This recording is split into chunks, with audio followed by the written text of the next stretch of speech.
Assalamu alaikum and good morning. Thank you for joining us for the weekly briefing.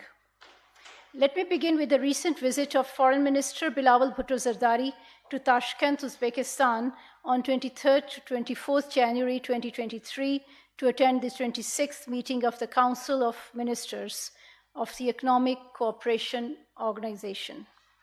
In his address at the Council, the Foreign Minister highlighted the importance of integrated regional cooperation among member states for enhanced trade, investment, connectivity, tourism, and economic development.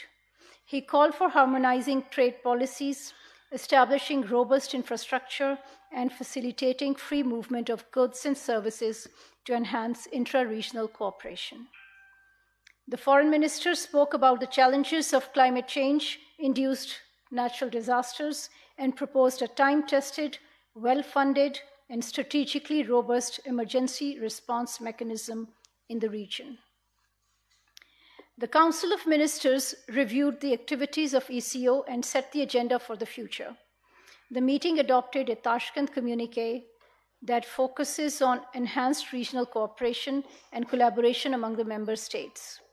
The document outlines ECO activities to increase global visibility of the organization and its working partnerships with other regional and international organizations and institutions.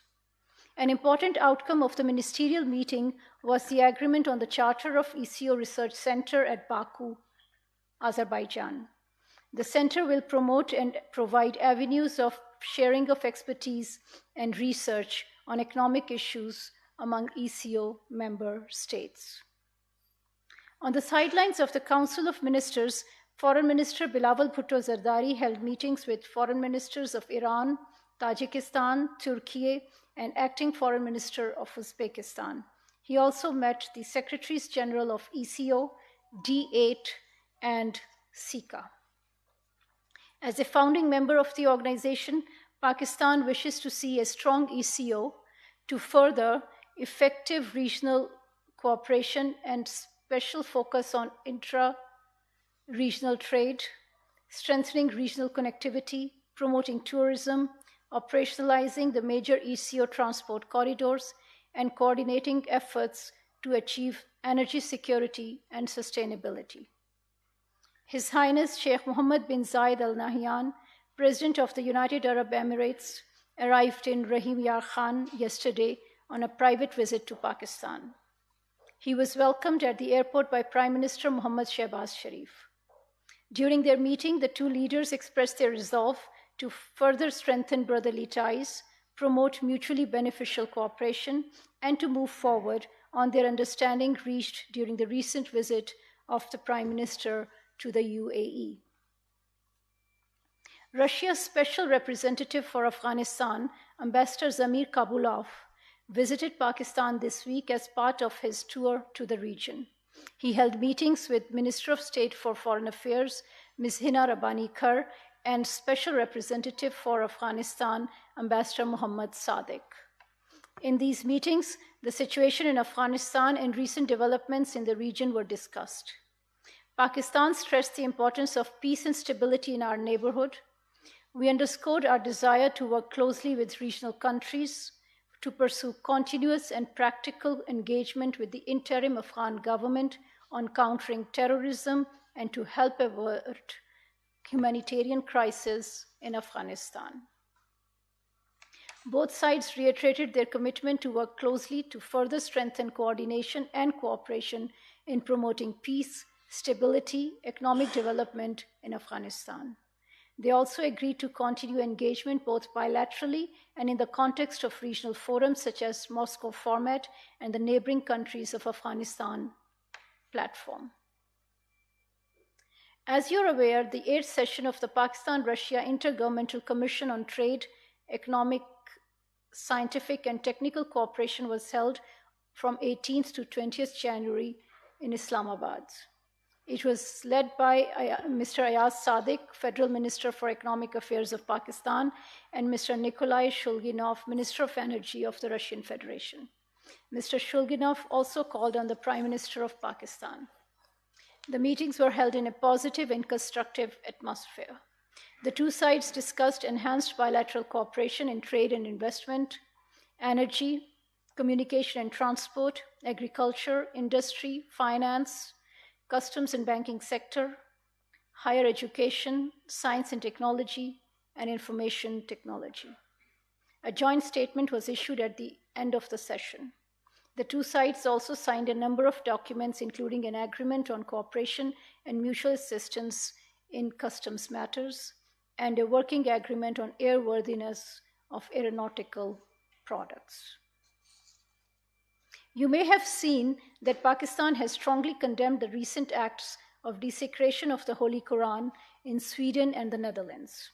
We see these acts as racist, xenophobic, and Islamophobic. Far from being a symbol of the freedom of expression and opinion, these acts are provocative and hurtful for the religious sensitivities of over 1.5 billion Muslims around the world. Their sole aim is to incite violence against Muslim minorities. We have conveyed our concerns to Sweden and the Netherlands and urge these governments to take concrete steps against Islamophobic acts.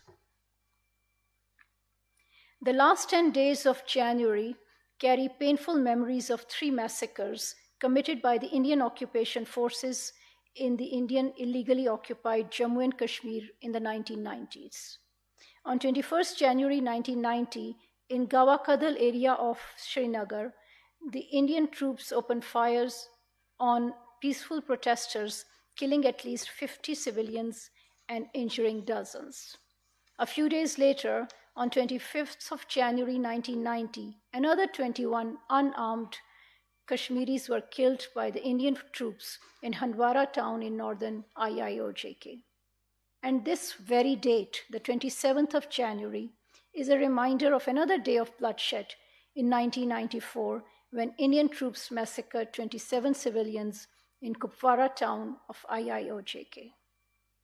To this day, the victims and their families await justice, and perpetrators of these heinous crimes have never been held to account. Today, we remember and celebrate the martyrs and pay rich tributes to their sacrifices. Pakistan will continue to raise its voice on the continuing grave human rights abuses in IIOJK. It will also continue to extend unstinted moral, political, and diplomatic support to the people of Jammu and Kashmir in their quest for self-determination in accordance with the relevant UN Security Council resolutions. I will conclude with an upcoming visit announcement. The Minister of State for Foreign Affairs, Ms. Hina Rabbani Khar, will lead the Pakistan delegation to the UN Human Rights Council in Geneva. On 30th of January 2023, the Minister of State will present Pakistan's National Progress Report under the Universal Periodic Review UPR process at the Council. This will be Pakistan's 4th review. Previously, Pakistan has been reviewed under this process in 2008, 12, and 2017. In her presentation, the Minister of State will outline the wide-ranging legal, policy, administrative, and institutional steps taken by Pakistan to safeguard and advance human rights over the last 5 years. She will also highlight Pakistan's important contributions towards global human rights discourse and norm building. Established in 2007, UPR is an important mechanism of the Human Rights Council. Under this peer-driven review mechanism, human rights record of all UN member states is reviewed every 4 to 5 years. Pakistan will continue its constructive engagement with the Human Rights Council and the UN human rights machinery. I thank you.